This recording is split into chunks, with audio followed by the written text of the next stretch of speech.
मंगल भवन अमंगल हारी। प्रेम से बोलो सियावर रामचंद्र की जय।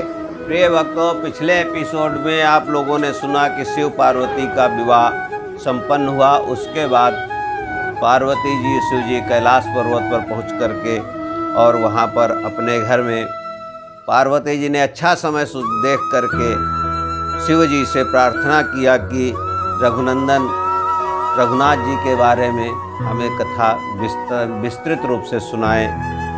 तो आज कथा आप सुनिए, बहुत ही मार्मिक कथा है आज की। हरिहर विमुख धर्म रति नाही, ते नर तहाँ सपन हो नहीं जाये। तही गिरे पर बट बेटप विशाला, नित नूतन सुंदर सब काला।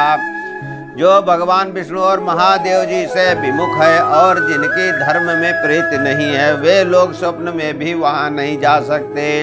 उस पर्वत पर एक विशाल बरगद का पेड़ है जो नित्य नवीन और सब काल छवों ऋतुओं में सुंदर रहता है। त्रिविधि समीर सुशीतल छाया, शिव विश्राम बिटप श्रुति गाया। एक बार तहि तर प्रभु गयऊ, तर बिलोक अति सुख भयऊ। वहाँ तीनों प्रकार की शीतल मंद और सुगंध वायु बहती रहती है और उसकी छाया बड़ी ठंडी रहती है।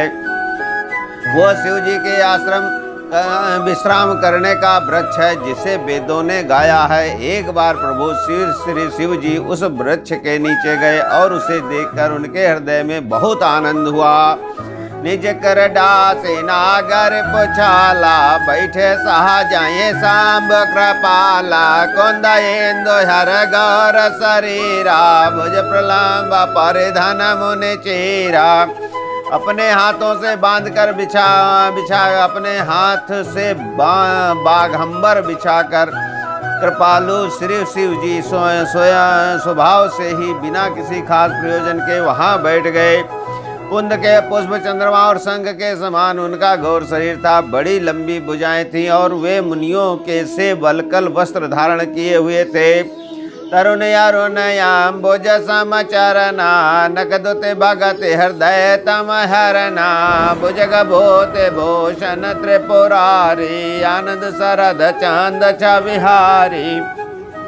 उनके चरण नए पूर्ण रूप से खिले हुए लाल कमल के समान थे। नखों की ज्योति भक्तों के हृदय का अंधकार होने वाली थी।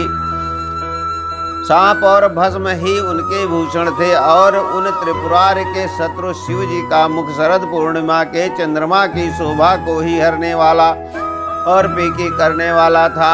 जटा मुकट सुर सरित सिर, लोचन नलिल विशाल। नील कंठ लावण्य निधि, सोह बाल विधुबाल। उनके सिर पर जटाओं का मुकुट और गंगा जी शोभायमान थी। कमल के समान बड़े नेत्र थे। उनका नीलकंठ था और वे सुंदरता के भंडार थे। उनके मस्तक पर द्वितीय का चंद्रमा शोभित था। बैठे सोह काम रिपु कैसे, दर शरीर शांत रस जैसे। पार्वते बल अवसर जानी, गए सांब पहि मातु भवानी।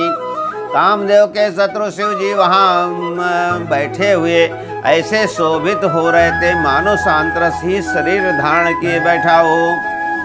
अच्छा मौका जानकर शिव पत्नी माता पार्वती उनके पास गई। जान प्रिया दरोयत देना, बाम भागया सनो हर देना। बैठे सेवा समीप हर साये, पूर्व जन्म कथा चित आई। अपनी प्यारी पत्नी जानकर शिव जी ने उनका बहुत आदर सत्कार किया और अपनी बाईं ओर बैठने के लिए आसन दिया। पार्वती जी प्रसन्न होकर शिव जी के पास बैठ गई। उन्हें पिछले जन्म की कथा स्मरण हो आई। पति ही हे तो अधिक अनुमाने, बेहसे वो माँ बोले प्रिय बानी। कथा जो सकल लोक हितकारी, सोई पूछन चाह शैल कुमारी। स्वामी के हृदय में अपने ऊपर पहले की अपेक्षा अधिक प्रेम समझकर पार्वती जी हंसकर प्रिय वचन बोली। याज्ञवल्क्य जी कहते हैं कि जो कथा सब लोगों का हित करने वाली है उसे ही पार्वती जी पूछना चाहती हैं। बेसनाथ मम नाथ पुरारे त्रिभुवन महिमा विदित तुम्हारी चरयरु चरना नर देवा सकल करहि पद पंकज सेवा। पार्वती जी ने कहा कि हे संसार के स्वामी, हे मेरे नाथ, हे त्रिपुरासुर का वध करने वाले, आपकी महिमा तीनों लोकों में विख्यात है। चर अचर नाग मनुष्य और देवता सभी आपके चरण कमलों की सेवा करते हैं। प्रभु समरथ सर्वाग्य सेवा सकल कला गुण धाम योग ज्ञान बैराग निधे प्रणत कल्पतरु नाम। हे प्रभु, आप समर्थ सर्वज्ञ और कल्याण स्वरूप हैं, सब कलाओं और गुणों के निधान हैं और योग ज्ञान और वैराग के भंडार हैं। आपका नाम शरणागतों के लिए कल्प वृक्ष है। जो मो पर प्रसन्न सुकरा से जानिय सत्य मोहिन जदा से तो प्रभु हरहु मोर ज्ञाना कहि रघुनाथ कथा विधि नाना। हे सुख की राशि, यदि आप मुझ पर प्रसन्न है और सचमुच मुझे अपनी दासी चाहते जानते हैं तो हे प्रभु, आप श्री रघुनाथ जी का नाना प्रकार की कथा कहकर मेरा अज्ञान दूर कीजिए। जस बावन सुर तरु तर हो ये सही कि दरिद्र जनित दुख सोये शशिभूषण यस हृदय विचारी हरौनाथ मम मति भ्रमहारी। जिनका घर कल्प वृक्ष के नीचे हो वो भला दरिद्रता से उत्पन्न दुख को क्यों सहेगा।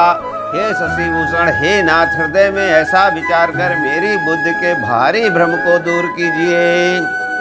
प्रभु जय मुनि परमारथ वादे कहे राम कहो ब्राह्मयनादे शेष शारदा वेद पुराना सकल करहि रघुपति गुण गाना। हे प्रभु, जो परमार्थ तत्व ब्रह्म के ज्ञाता और वक्ता मुनि हैं वे श्री रामचंद्र जी को अनादि ब्रह्म कहते हैं और शेष सरस्वती वेद और पुराण सभी श्री रघुनाथ जी का गुण गाते हैं। तुम पुण्य राम राम दिन राते सादर जपा हो या न गया राते राम सोया वदन पति सुत हो ये के अजय गुण लख गति कोई। और हे कामदेव के शत्रु, आप भी दिन रात आदर पूर्वक राम राम जपा करते हैं। ये राम वही अयोध्या के राजा के पुत्र हैं या अजन्मा निर्गुण और अगोचर कोई और राम है। जो नपतनयन ब्रह्म के में नारे बिरह मति भोर देख चरित महिमा सुनत भ्रमित बोधयति मोर।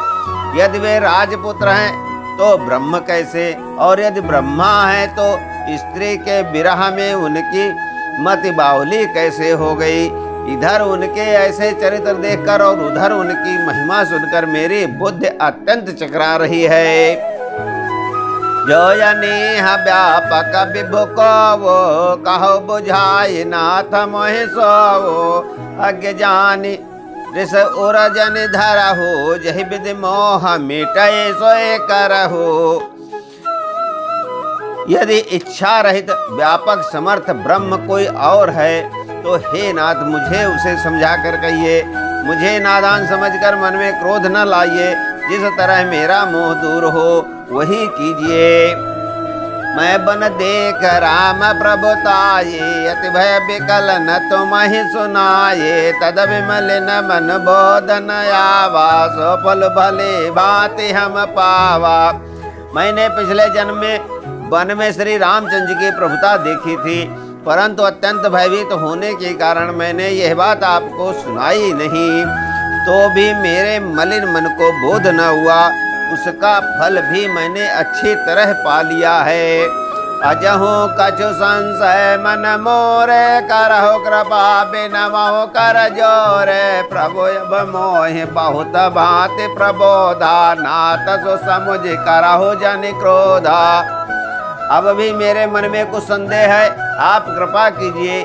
मैं हाथ जोड़कर विनती करती हूँ, हे प्रभु, आपने उस समय मुझे बहुत तरह से समझाया था, फिर भी मेरा संदेह नहीं गया। हे नाथ, ये सोचकर मुझ पर क्रोध न कीजिए।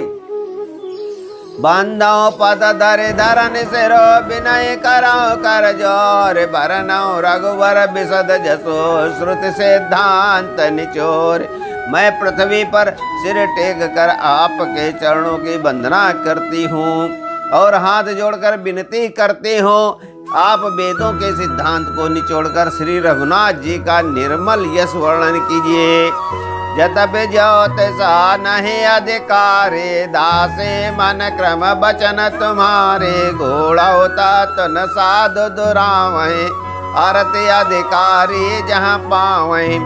यद्यपि स्त्री होने के कारण मैं उसे सुनने की अधिकारिणी नहीं हूँ, तथापि मैं मन और वचन और कर्म से आपकी दासी हूँ। संत लोग जहाँ आर्त अधिकारी पाते हैं, वहाँ गूढ़ तत्व भी उससे नहीं छिपते। अति आरती पूछहु सुर राया, रघुपति कथा कहु कर दाया। प्रथम सुकारण कहु विचारी, निर्गुण ब्रह्म सगुण बपुधारी। हे देवताओं के स्वामी, मैं बहुत ही आर्त भाव दीनता से पूछती हूँ, आप मुझ पर दया करके श्री रघुनाथ जी की कथा कहिए। पहले तो ये कारण विचार कर बतलाइए जिससे निर्गुण ब्रह्म सगुण रूप धारण करता है। उन्हें प्रभु कहो राम अवतारा, बाल चरित अपने कहो उदारा। कहो जथा जान के विवाही, राज तजा सो दोषन काही। फिर हे प्रभु श्री रामचंद्र जी के अवतार जन्म की कथा कहिए तथा उनका उदार बाल चरित कहिए। फिर जिस प्रकार उन्होंने श्री जानकी जी से विवाह किया वो कथा कहिए। और फिर यह बतलाइए कि उन्होंने जो राज छोड़ा सो किस दोष से। बन बस के ने चरित अपारा, कहो ना तज में रावण मारा। राज बैठ के ने बहुलीला, सकल कहो शंकर सुकलीला। हे नाथ, फिर उन्होंने वन में रहकर जो अपार चरित्र किए तथा जिस तरह रावण को मारा वो कहिए।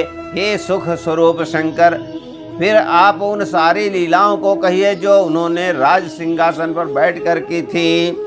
बहुर कहो करुणायतन के निज अचरज राम, प्रजा सहित रघुवंश मने किम गौने निज धाम। हे कृपा निधान, फिर वो अद्भुत चरित्र कहिए जो श्री रामचंद्र जी ने किया। वे रघुकुल शिरोमणि प्रजा सहित किस प्रकार अपने धाम को गए। बोलो सियावर रामचंद्र का की जय। आज का एपिसोड यहीं पर समाप्त होता है। अगली कथा अगले एपिसोड में मिलेगी। श्री तुलसीदास जी द्वारा रामचरितमानस में इतना मार्मिक वर्णन किया गया है। अब पार्वती जी अभी भी विनय कर रही है शंकर जी से और उसकी कथा आगे सुनी जाएगी। मेरे चैनल को आप लोग भक्तगणों सब्सक्राइब कीजिए।